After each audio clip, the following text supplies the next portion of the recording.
Neste vídeo vamos falar um pouco sobre duas teorias muito importantes no campo da psicologia da educação, o construtivismo de Piaget e o interacionismo de Vygotsky.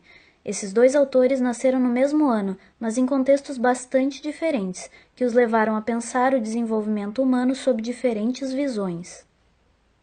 Jean Piaget foi um pesquisador suíço que se interessou em analisar como surge e evolui o conhecimento.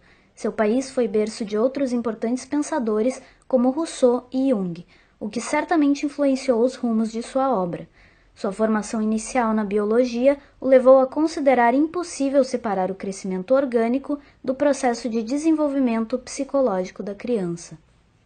Isso se refletiria no seu interesse pela epistemologia genética do desenvolvimento, em que Piaget estabeleceu uma divisão em estágios cognitivos pelos quais todos os seres humanos passam e que evoluem em sequência.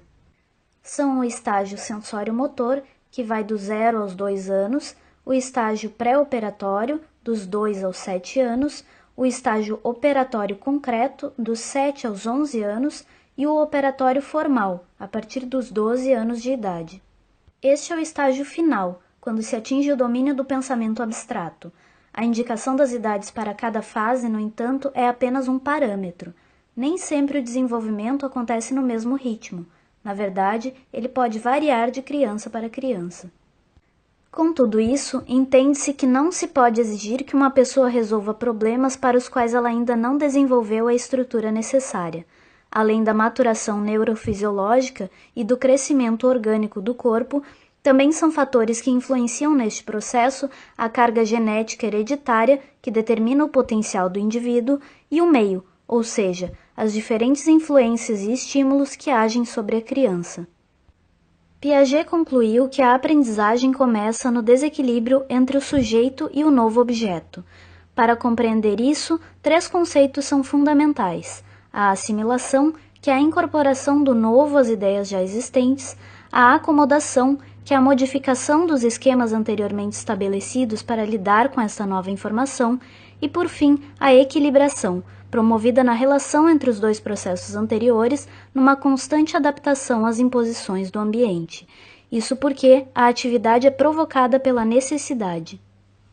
Piaget também foi um dos defensores da teoria da escola ativa, segundo a qual cada pessoa constrói ativamente o conhecimento, ou seja, o aluno não é visto apenas como um sujeito passivo pronto para receber o conhecimento, e a interação com outras pessoas é bastante significativa, não para que ensinem verdades já estabelecidas, mas para facilitar o processo por meio de atividades adequadas e considerando o estágio em que o aluno se encontra, por meio da observação. Desta forma, a criança consegue fazer suas próprias tentativas, elaborando um pensamento próprio e sendo ela mesma sujeito ativo e fundamental para o seu processo de aprendizagem. É importante lembrar que, conforme Piaget, a educação deve ser orientada para a autonomia. Contemporâneo de Piaget, Lev Vygotsky é outro teórico cujas ideias ainda hoje são influentes. Nascido na Bielorrússia, escreveu seus estudos no contexto da Revolução Russa. Assim, sua teoria sofreu grande influência do marxismo, mas ela só viria a ganhar importância para além do leste europeu a partir da década de 60, bem depois da morte de seu autor. Apesar de ter partido cedo, aos 38 anos, Lev Vygotsky deixou significativas contribuições para se pensar a educação. A psicologia sociohistórica vê o mundo psíquico como uma construção histórica e social, bem como diz o nome. Isso significa que o ser humano não nasce com uma essência universal, algo que já viria pronto só esperando para se desenvolver. Pelo contrário, segundo esta concepção, o indivíduo é visto como um ser ativo e social, construído ao longo de sua vida por meio das relações com outros indivíduos e com o meio que o cerca. Assim, não é possível separar o âmbito psicológico do mundo material e social, pois o pensamento vai ter a forma que a cultura o faz ter. E é através do contato com a cultura já constituída que vai se dar o desenvolvimento. A existência é primeiramente exterior e social, para depois ser internalizada como pensamento. Por exemplo, os objetos dos quais nos apropriamos carregam consigo as aptidões já desenvolvidas pelas gerações anteriores para os usos e significados daquele objeto. É, portanto, no processo de apropriação do mundo externo, por meio das relações sociais, que se desenvolve o mundo interno da individualidade.